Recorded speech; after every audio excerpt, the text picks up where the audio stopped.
So let's go over this trade. This is from October 31st, last Friday, which is Halloween.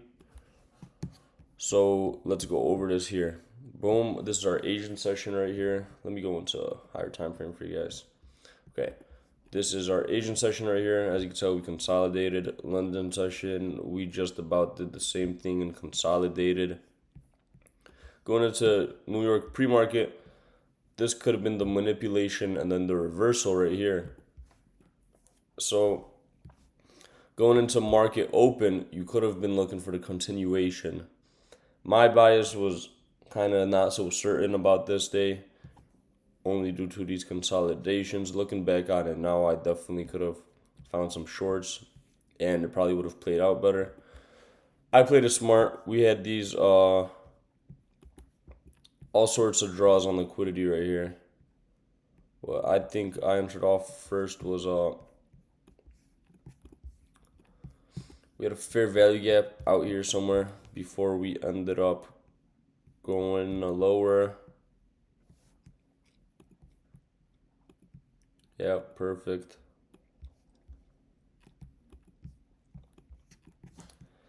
I ended up taking the trade at 9:42. If you want to see me actually take the trade and proof of me taking the trade, you could follow me on Instagram. It's Top Notch Trade with the E at the end and no T in notch. You'll be able to see I post the P&L as well as the trade I took. I made $222 on this trade off of two accounts, so roughly $444 on the day. It is a funded account. It is still the eval. I will soon pass it though. I'm so close to the profit target, and then after that we will be activating the two expresses. As soon as that happens, we're back in action. Alright, so right here we kept bouncing off this 1 hour fair value gap, right? I took my trade today, not today, but this day. It was at 9:42 a.m. when I checked the top step. Or it was at 9:40, 9:41, something like that. So boom, we're right here. We have this Asian low right here, and we have this.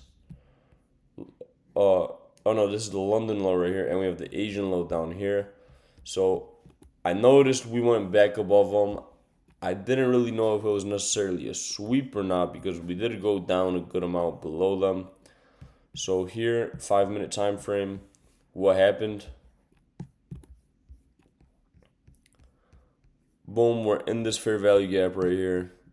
What I noticed about it was we had a break of structure off of this candle right here.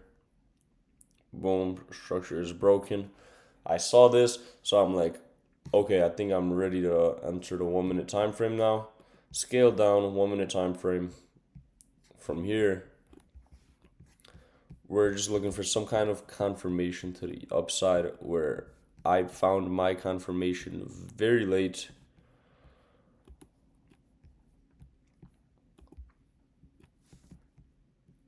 We broke the structure right here. We went boom. Respected this fair value gap right here, this 1 minute fair value gap.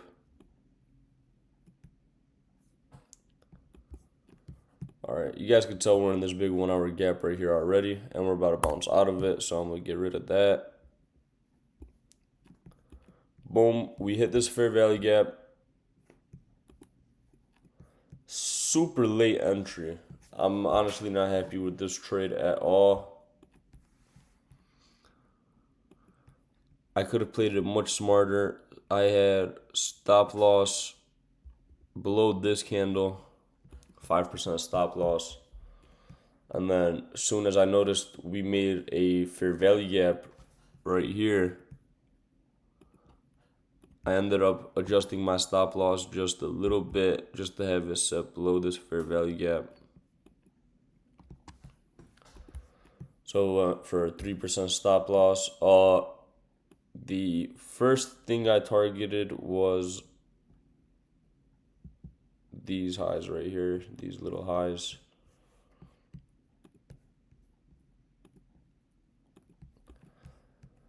So pretty much from here, what I had was my first take profit, my second take profit was at these market open highs right here. And then I had 3 take profits this day, and my third take profit, I gotta go into a higher time frame for this.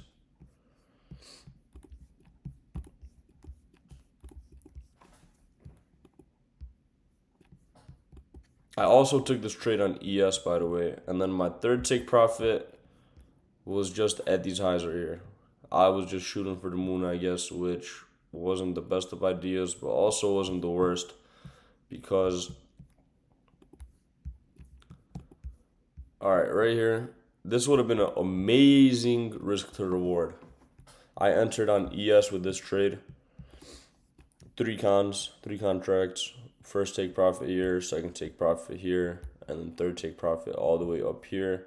Or I could have just targeted these Asian or these London highs again or something like that. But we didn't. So we ended up tapping the first take profit. After that happens, stop loss gets adjusted to break even. So we have a guaranteed win on the day. I would have probably made maybe $1,000, $1,200 off this trade if I held to full TP, if not more. But that's fine. So win is a win. Cannot complain about it in my book. But that was the trade I decided to take Friday.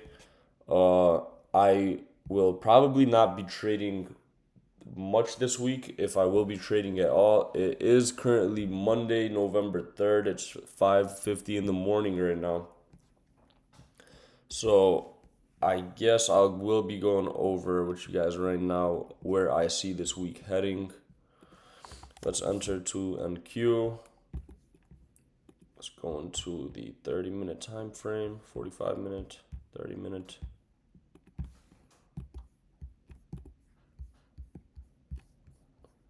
And now if only I could find these charts. Beautiful.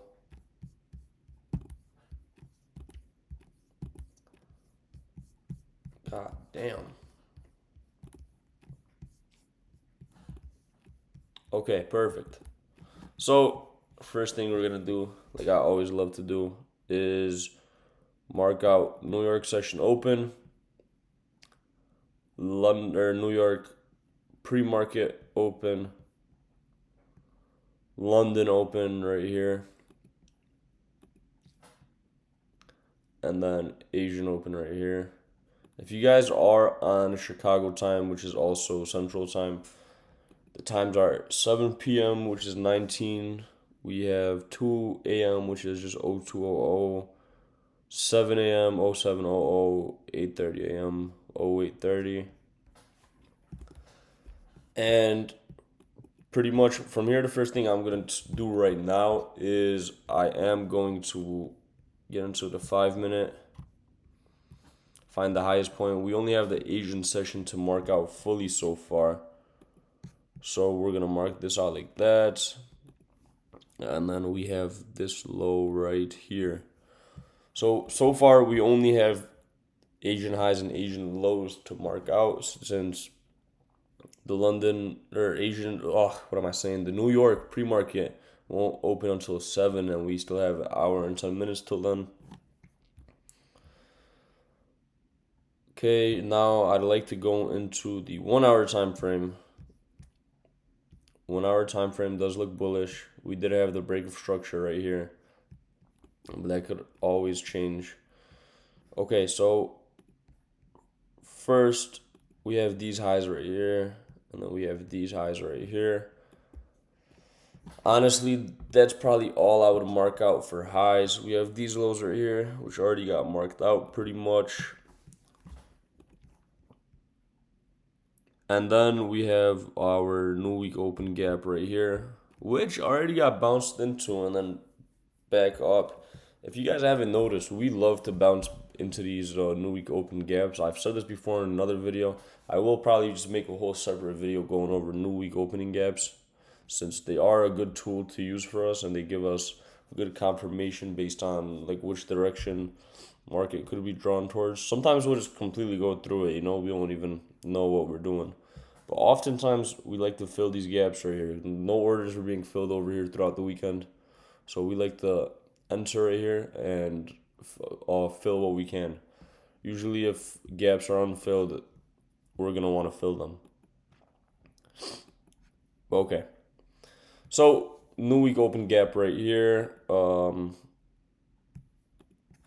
I guess we have this low right here. I really doubt we're going to hit this low though. Maybe on ES, maybe not. We'll have to see as the week goes. Going into the 4 hour. Okay, yeah, we have this marked. Yeah, so going into the 4 hour, I guess we have these highs right here to mark out, as well as these lows right here to mark out. But yeah, other than that, I would honestly say wait before you take my bias and go with it for today. I would expect some kind of high to maybe get swept or something and then continue a little lower today. But I'm not certain until about 8 a.m. hits. Maybe once market opens, I'll get a better idea on where market's going to want to get drawn towards today. But other than that, this was Friday's trade, Halloween's trade. I will be making a trade recap today, going over what the market did because I'll most likely not be trading. I'll definitely post updates, reminders, stuff through the Instagram. So make sure you follow the Instagram. YouTube will still not let me post the link in the description. So make sure you just go into the description. I'll have it typed out in there. Just copy and paste it or whatever. Put it into Instagram. Leave a follow. Leave a like on the video. And I will catch you guys in the next one.